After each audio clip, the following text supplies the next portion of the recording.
I know. It's not right. I think it's very wrong. And now they're saying, okay, well, then we'll just ban radio. Like, no one will be able to listen to the radio. I'm like, well, I think then you're going to lose a lot of your viewership.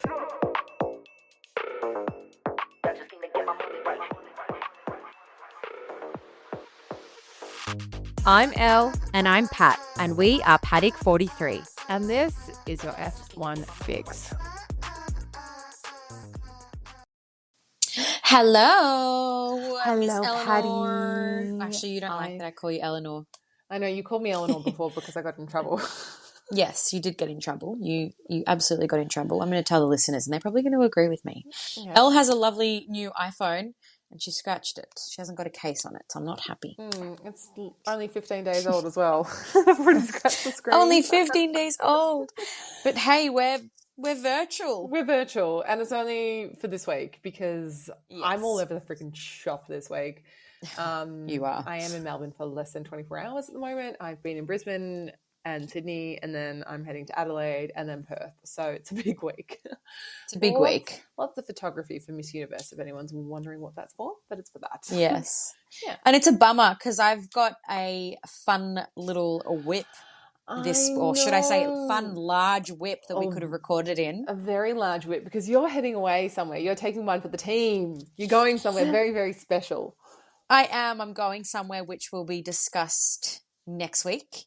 I'm bummed because you were supposed to be coming too and you're not coming, but it's fine. I am representing the team. I'm doing something really exciting. Yeah, I'm just so excited that you're getting your chance to do this. Because I also know how much you've wanted to do something like this, and the fact that you actually get it makes me so happy. So even though I'm filled with envy and jealousy, I'm not there. I'm actually very, very okay with it, which I think is a sign of like maturity, or just really comfortable with the fact that I'm just very happy for you.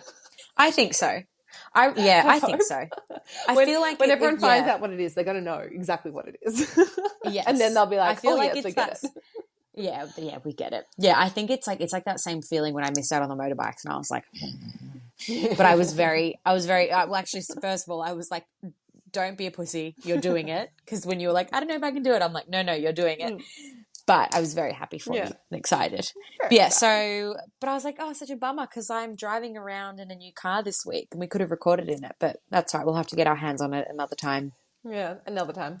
But we're going to be quick today because we have, following this episode, and it's all going to be in the same link. So we're just going to give you a little quick rundown of what's been going on. But we're doing an interview coming up in about 5-10 minutes in this episode with an amazing F1 collaboration that is local to Australia with a F1 driver, and you'll have to keep listening to find out more about it because it's a really, really good one. Yes. And we just finished up that conversation, if anyone's wondering, and we are obsessed. Yes. It was a great little convo. So you have to keep listening, but we were like, we still need to do just a little quick update of what's been going on in the F1 world. Yeah. So hit me, Pat. What have you got first?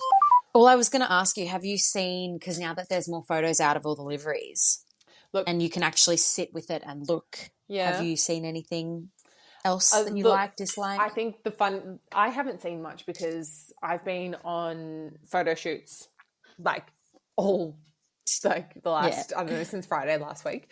But the one thing I did see is a lot of people trying to fix the Ferrari livery and making the HP logo black instead of blue. And I did think that was very funny. And I was like, well done. Yeah. What about you? That'll do. I was going to say I forgot to mention a shout out to Williams because I actually quite like with the Atlassian branding. And you could tell who their major sponsor was. That was for sure. I know. Again, another one I'd like to know how much they're paying. But also, I quite like I know we had this last year, but the Duracell on top of the Williams. It's kind of cool. It's cool. They've done well with watching their a battery in quotation marks in action. The Williams merch this year is also fantastic. I did notice that, and I was like, Williams are really stepping it up. I was like, Carlos Sainz stepping it up, coming in a really good time because they're trying to make it quite cool. And I was like, oh no. Am I about to be converted to Williams? I mean, I think McLaren will always be my loves, followed by Ferrari, but purely because Lewis is there, and I've always loved Lewis, followed him through Mercedes. I think I might be bringing in Williams into the mix. Honestly, I think there's going to be I think there's going to be so many more Williams supporters this year. We're going to see a lot more blue this season. It's funny, whenever we've held our watch party events, we've always kind of laughed at the Williams like supporters that come, because we're like, oh my God, you're like the only Williams supporter here. But now, I think we're going to see a lot more. Yeah, I think exciting. So. I definitely think so. But I don't know if you saw the comments Jos Verstappen made about Max. Oh, yes. Yep. He's like, Max won't stand at an event like 75 Live again due to the booing. Yeah. Look, I don't blame him. He got booed. Yeah. Why would anyone want to stand up at an event and get booed where you're there for work as well? And it's something that you don't really want to be at. I mean, that's probably why they booed him, because they knew he didn't want to be there. But I don't blame him. But he gets booed all the time. Like we've had this conversation, but we're both very against booing. I hate booing. I think it's gross. Yeah. But he gets booed often when, like, think about all the podiums. Not so much last season, but the season prior. He got booed all the time. Yeah. And Jos Verstappen didn't say anything. I think they just want an excuse for him not to have to do those sorts of events. And I don't think I'll be doing that one again. They'll be doing that one again. No, they won't be, for sure. Yeah. For sure. Carlos Sainz voted as the Grand Prix Drivers Association director. Yes, he's made it onto the board. So the only other F1 driver there, I'm pretty sure, is George Russell. So yes, I think that's interesting, and I think it's good to give George a bit of a balance. We actually, you know what, it made me think, I don't think I've actually ever seen George and Carlos interact. Yeah. Like, have you ever seen George Russell and Carlos Sainz interact in any capacity? So I'm interested to see that. I wonder if their personalities will be different and they'll help balance each other out. I think there's a lot of work that needs to be done. Yeah, what are you thinking of it? Yeah, that'll be interesting. I hadn't thought of that. But also, I don't know. Like, I'm intrigued to see Carlos in, like, a position of power. Yeah. Like, I can't really imagine it so much. You can't imagine him being a businessman, right? Yeah. I'm not, like, I'm sure he'll do great. But I just can't picture it. I don't know. I actually, like, not... I would have pictured, like, Charles more in that position than him. Yeah. But it'll be interesting to see what happens. Very interesting to see. On the topic of Carlos, his younger sister is pregnant, which is exciting. He's going to be an uncle, Uncle Carlos. He's already an uncle, though. Oh, he's going to be an uncle again, times 2. I didn't realise. I wonder if Rebecca's going to be like, it's time, baby. It's time. You know how last episode we spoke about that rally car driver that got fined? Yes. So the World Rally Drivers Alliance has issued a statement questioning the FIA's alarming increase of sanctions imposed for minor infractions and all of that. So even the World Rally Drivers Association is stepping up. And it's not right. I think it's very wrong. And now they're saying, okay, well, then we'll just ban radio. Like, no one will be able to listen to the radio. I'm like, well, I think then you're going to lose a lot of your viewership. Yes. I was like, that's, there's obviously a fan base that will watch motorsport races without radio. That's fine.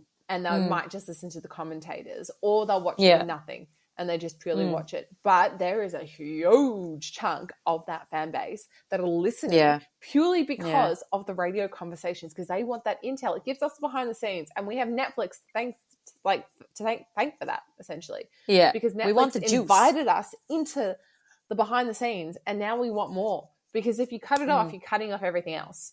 So if I have a big decision here to make. They do. They do. It'll be interesting to see how this season plays out. But nice to see that other championships are getting involved as well. But drivers are officially in Bahrain. No, Bahrain's back. Did you see that Tag Heuer is up on the Bahrain track? I did see that. I did see that. Did you like it? Very exciting. Yeah. Honest thoughts. Come on. Safe space.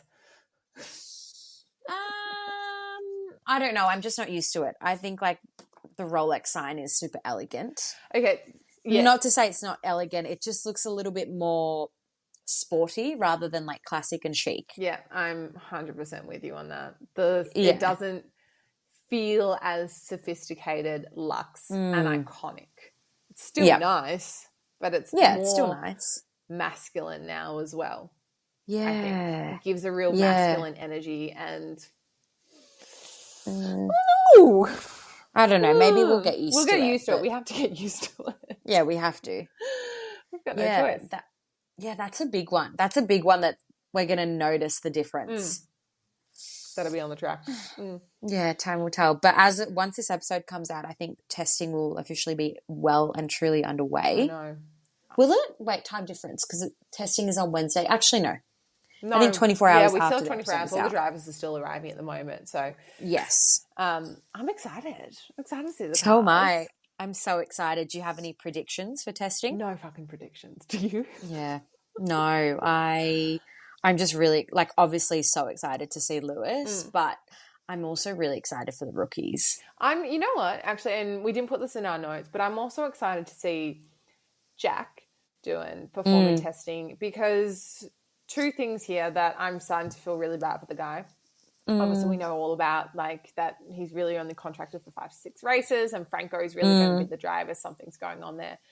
But a mural was put up in the city of Melbourne. I did see. Big painted one, and they did it of Carlos and Oscar Piastri.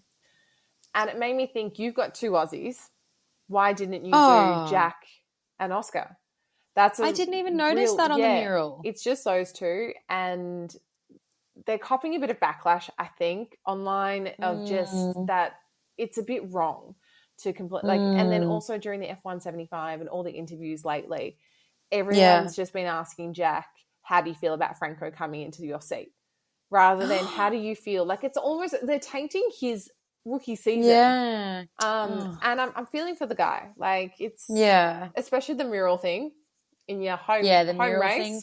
As in, I understand why they have Carlos, because he won last year, but they should have done the 3 of them. Sorry, it's not Carlos, it's Charles. Oh. It's not Carlos. Yeah, it's Charles. Why would they have Charles? Yeah. I don't know if it's they had to get permission to do it or something. What?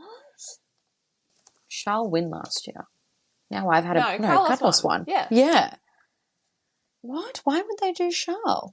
Bizarre. Interesting. Yeah, so I'm feeling bad for Jack. Also because the mural that they had last year, so Oscar Piastri was on it, Daniel Ricciardo was on it, and Valtteri Bottas. Yeah. Oh, that's, okay. I want to investigate that more. Let's investigate that. Yeah. Interesting. All right. Yeah. Well, I'm excited to see what happens, but that's a bummer. Yeah, I hope so too. I hope Jack doing really slays. Yeah, it'd be good if he does. Time to slay.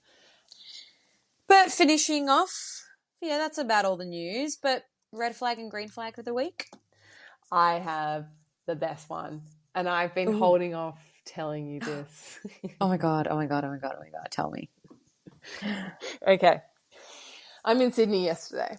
And wait, is this your red flag or your green flag? This is my green flag. Okay. I am walking down the street to head to the boardwalk. So essentially I'm heading down to a T intersection, and the boardwalk is the top of the T. Mm-hmm. And as I hit the end of the street I'm walking down, a man on a Lime bike rides past me and he goes, "Hello, darling." And I look, and he looks at me, and next to me, where I would have just stepped out on, is a wired fence. And he's looking at me, and he rides his Lime bike into the wired fence. His bike gets tangled up, and he's just hanging over there.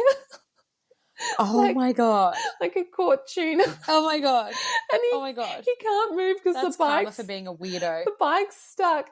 And I'm standing there like pissing myself. I'm like, oh my God, I wish I filmed this. I want to pay security camera footage.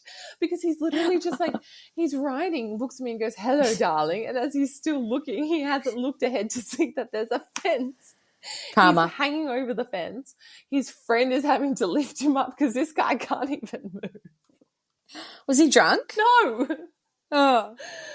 It was so funny. It was the most hilarious. Bizarre thing. So that was my green flag, because it was just absolutely hilarious. And there was others with me, and we're like, no one would believe us. And then my red flag is that I had an hour window at 6 p.m. to go get my nails done today. Oh, sorry. And you hijacked that hour. I'm sorry. I was like, sorry, we need to record. But it's fine. I'm here with you, and I do enjoy talking to you, so it's fine. What about you? Thank you. Okay. I'll start off my red flag because I can't really think of anything, but just like technology hates me. My laptop, that's really like it's like Peter's old laptop because my laptop is even older than this laptop. Is just no good. So Elle, you know this, I've made the decision that I need to buy a new laptop because editing this podcast, I need some technology that I can rely on. So it's probably need some improvements. Yeah, I need some. Yeah, we need to stick with the times. So that's my red flag. My green flag. Oh, I mean, I think I have like a few, but all I will say is that it's very exciting seeing everything for AusGP kind of come into action. I mean, I know we've had a lot of things in for a while, but lots coming up with AusGP. I'm not going to say what I'm doing tomorrow because that can be my next week's green flag, but even just seeing that in the pipeline and how that, I'm being super cryptic, and how that all ties into the AusGP, super exciting. So, it's so soon. It's 2 weeks away. It's all happening. We're so excited. I'm as much as I'm loving my work right now, I'm very excited just for it to be F1 and to do everything that we're doing. We've got so much planned. I know. Hey, we should get into this interview. Also, coming up later on this week, we have another interview as well. Oh, yes, we do. Too. Yes, we do have another episode coming up this week. It is a very exciting episode. I mean, we can talk about it because we posted it with Amy Lee Active. Disclaimer, audio is not great. There's a lot of editing involved in it because we did have some microphone issues. But I do hope it is also we were saying like it's a great interview over YouTube. Visually, it's a really good interview. So hopefully people stick around and actually listen. But if you're not impressed with the audio, I understand microphone issues. Go watch it on YouTube. Yeah, that's what I'd do as well. Yes, yeah, 100%. But that'll be coming up next week, and we'll see you across over the next episode. Yeah, we'll see you there. Bangy, enjoy our interview. Hello, Pat. Welcome back. New episode, new interview. How are you? I'm good. And it's the first time that we're doing this in a long time that we're not together. I know. It's been a while since we've done online recording, but that's because I've been jetting around working in Australia this week, so we can't be together. But also because we have a special guest who is in Adelaide or South Australia. Not quite in the middle of Adelaide, but not far from it. Yep. Sam, hello. Hey, how's it going? Good. We're so happy to have you here. So for anyone listening, well, if you are listening, you will hear Sam's voice. I don't know why I just said that. But you know what I'm saying. So Sam is the general manager for Oliver's Taranga, and he has a partnership with Ihana Wine, which is in partnership with Valtteri Bottas. So that is why we're chatting to Sam today, because we want to get the ins and outs of what it's like to partner with an F1 driver. And particularly Valtteri and how the partnership came about, and especially such an organic partnership that's based here in Australia. So we're very, very excited to have you on board. Thank you so much for being here. Thanks for having me. Looking forward to sharing. I know as well, I'm sure some of our listeners that were listening last year might remember, but we did have a little collaboration with Ihana last year.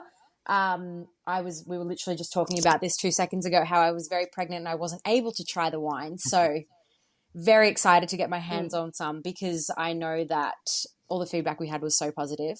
So it's bloody delicious. I went and bought them all straight away because we finished those bottles in that episode without Pat. Yeah.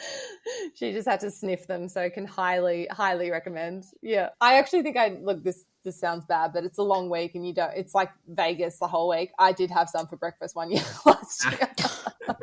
Oh my gosh. I had a glass and I don't know, Pat, you were late to pick me up and it was sitting there and I knew if I let it go for another 12 hours, I was going to lose it. So you made the most of it. I sat down and I made a cheese toasty and I had a glass of wine. Celebrating race week. Yeah. And it was a great way to start the day. I had a great day. So talk to us, Sam. Tell us about everything. I think we want to know, how did the partnership first come about? Yep. Yeah, pretty random. But we're a small family wine business in McLaren Vale, South Australia. And for us to, looking back now, have this F1 collaboration wine is pretty crazy. But it kind of started in December 2021. We had a connection through Tiffany, and it started as a text message saying, "Oh, hey, Tiffany and Valtteri are interested in coming to visit your winery. Can you host them and show them a good time?" So, yep, sounds good. Cool. We freaked out a bit, but put a lot of effort into it. Like we took them around on we've got a golf cart that does tours at the Vineyard. Did you clean the golf cart up as well? Just being like, it has to be polished. New engine oil, everything in case it didn't break down. Yeah, it was, the team, I was overseas at the time. So I'm texting the team like freaking out remotely. But no, they put printed out his number and put it on the golf cart. Oh, that's so cute. They had fun with it. The team he was driving for at the time put that logo on the front of the golf cart and stuff. So it was a lot of fun. So that kind of started as just an initial visit. Showed them our wines, got introduced, and just had a nice experience at our cellar door here at McLaren Vale. And then Valtteri kind of kept organising to come and visit us a couple more times over that summer period because he wanted to try some wines that we hadn't released yet.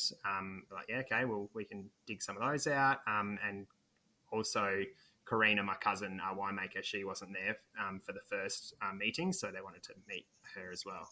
After that and a couple more visits of trying a wine, getting to know us, Valtteri proposed the idea of a collaboration, and he was interested in making his own wine, and would we be open to partnering with him to help create it? So that's pretty amazing that he actually came to you guys after trying, obviously meeting you, enjoying it, but he actually came to you and asked about the collaboration. Like, I guess someone of an F1 driver can just command that attention, right? Anyone in like that sort of athlete, godly status can say, "Oh, I want to do this." Yes. But how did he frame it? I'm just intrigued. I guess exactly like that. Like, hey, I really love wine. I've got a passion for it. I want to learn more about it and create something. Would you guys be open to it? And that's how it kind of started. So, and how quickly did you say yes? Yeah, well, we kind of scared ourselves off a bit to start with, actually. Oh, really? So he proposed it to us and then was like, he went back overseas. I'm coming back in March. Let's catch up then and let's chat and discuss. And so when we first started looking at it, we were looking into in celebrity wines and what they were like and how it kind of looked, and kind of scared ourselves a little bit because we had kind of built it up to be a bit of like this big thing that it would end up being, lawyers and who would deal with your agents and that kind of thing. But then when he came back and visited and we raised these concerns, he said, well, I just want to make a wine and let's just start and see where it goes. So he, when it boiled down, it was just a guy that has a huge wine passion and really wanted to create something. And he liked our wines, so he chose us to help make the wine. I feel like that's a little bit of like imposter syndrome. It comes in. It's like, can we do this? It's like, no, you absolutely can. Yeah. So once I know it was pretty mental, and we're like, a few closet F1 fans in the business started coming out and like jumping at us about, whoa, let's do this. So there was a lot of momentum behind it. But when we just got to know Valtteri more as well, like at that first visit when he came back in March, he stayed at my cousin's house. We had dinner every night. What a flex. Time. Yes, what a flex. Okay, what did you cook him? What did he cook you? Lots of barbecue, lots of steak and barbecue because it goes well with the red wine. Yeah, pressure's on. I feel like that's such a pressure thing, like to have someone over for dinner and have them stay. And cooking steak as well. Like, how does he have his steak? You have to make the perfect steak. I'm so intrigued how he has his steak. Medium rare. Good man. Classic. Good guy. the good way to have it. Good man. The only way. I was going to say, so what was it like working with him? Like, were there any memorable moments or?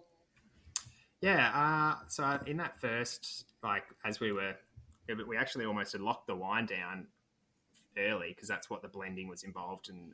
But then when it came to the brand creation, that was what took a lot more contact time. So we were touching base pretty frequently for that next 6 months. But yeah, just a lot of fun. He had a lot of input of like how he wanted it shaped. We ended up finding, coming up with the name. It's just a Finnish name. Ihana means wonderful, marvelous in Finnish. And yeah, that's how it kind of came about. I've got the logo here, but yeah, so cool. Our graphic designer who works on our labels, we briefed him with the concept. He came around to dinner with that when Valtteri was here, and just soaked up all the ideas and then came up with this really beautiful logo.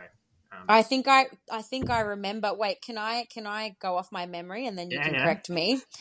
So, for the people that are listening, what we can see visually, it's a circle, and then it's sort of separated in two. The top half is like a bluey silver, and then the bottom half is like a copper. And so does the so two things, and then there's lines through it. So the lines represent the racing lines, and then the silver represents the cold from the Finnish country, and then the copper represents like the Aussie outback. Yeah, exactly. And good memory. 10 points to me. Yeah, it's awesome. We also the lines are also like the rows of a vineyard as well. So yes. A lot of, he was a wizard pulling that together. Dave Biley's his name. So good. Shout out to you, Dave. Yeah, it's an awesome label, and I think that's like the most. When I first discovered you guys through social media, the first thing that struck me was that label. I was like, that's actually really interesting because I'm definitely when it comes to wine, as much as I'd love to know, how to taste chocolate in wine, all I taste is it's good, it's bad. The label like struck me as such a striking piece, which is amazing. So how involved was Valtteri in the process of your first edition wine? Because you have a second edition that's just come out, I believe. Yes, yeah. So like I said, that first 6 months of all the brand design, that was when it was pretty intensive. But now it's more involvement is always to do with the actual creation of the wine and doing the blending. So now his schedule kind of has a visit to Australia twice a year with spending his summer holidays here, and then again for Oz GP. So what we've just done recently in January, he was in McLaren Vale coming around, and we have all those wines in barrels. So we did the first blending session of the edition 3 actually, because it takes the wine spends a bit of time in barrels, so we're always working a year ahead.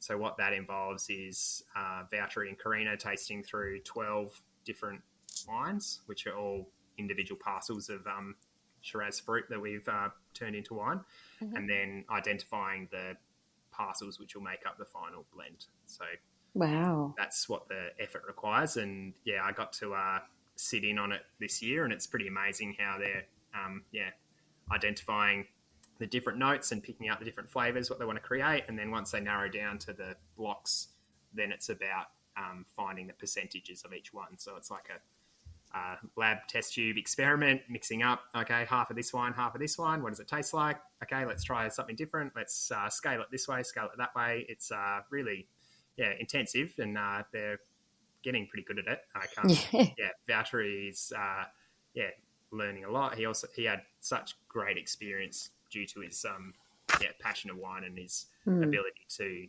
try lots of wine from all over the world. So he's got a really good palate, and now he's flexing it by showing it off and creating a wine himself. Yeah. So you're basically having, because with the time difference, so you're having a time difference, location difference. Is he having to cram in all those tasting sessions whilst in Australia? Yep. Okay. Yep. And then, gosh, I feel like you'd get so confused. You would get confused, right? Because I think of like if you're smelling perfume constantly, there comes a point when you're like, I'm so confused. Yeah, the way we do it is it's over a couple of sessions. So there's that first initial, like, narrow down the final blocks and like what a rough percentage will be. Then it's worked quite well actually, because he's around in the summer holidays, January, and then when he comes back in March, then that's about 3 months out before we bottle the wine. So then that's when the final blend decision could be made. So then it's a reflection on, okay, how has this evolved over those 3 months? Do we still want those same blocks? But it's just the fine tuning is what happens in March. So it works really well. Awesome. Good timing. Yeah. Great timing. Yeah. And how has it helped, elevate your business? Obviously it's pretty damn cool cred to have that this is who you're working with and such an Aussie. I mean, he is an Aussie figure now. Let's be real. Yeah. He's the honorary Aussie. Yeah, and we all love having him here. So surely it's also helped boost up the business of this family business you've been working for. Yeah, it's been really fun. Like we've noticed a groundswell. The brand Valtteri aura in Australia has definitely increased and reached another level over the past couple of years, which has been really amazing. So we have visitors to our cellar door and people looking to trying our wines that have seen it through the partnership. But we also have it going the other way, as in we've currently got the wine on tasting in the cellar door, and so people are on their wine holiday in South Australia and they turn up at our cellar door and they're looking at through the wines and go, oh, hang on, Valtteri Bottas, he makes a wine, and they're learning it that way. So it's great. It's really fun to play on that, and all of our staff have now met him as well, so they can share the story and speak on their own experiences when they're sharing the wine to guests that we have. Oh, it's so lovely. I know one of the things that really stuck with me last year when you were saying that he was so involved in the process and it really wasn't just a slap my name on and let's sell this, but really like taking the time and feeling motivated and it's very I think that's where we were scaring ourselves off in that first process when we were like, what is this going to be? But then when we learned that he just really genuinely wanted to make one and he's really passionate and he loves wine and it's kind of like us. It's just exactly what we wanted.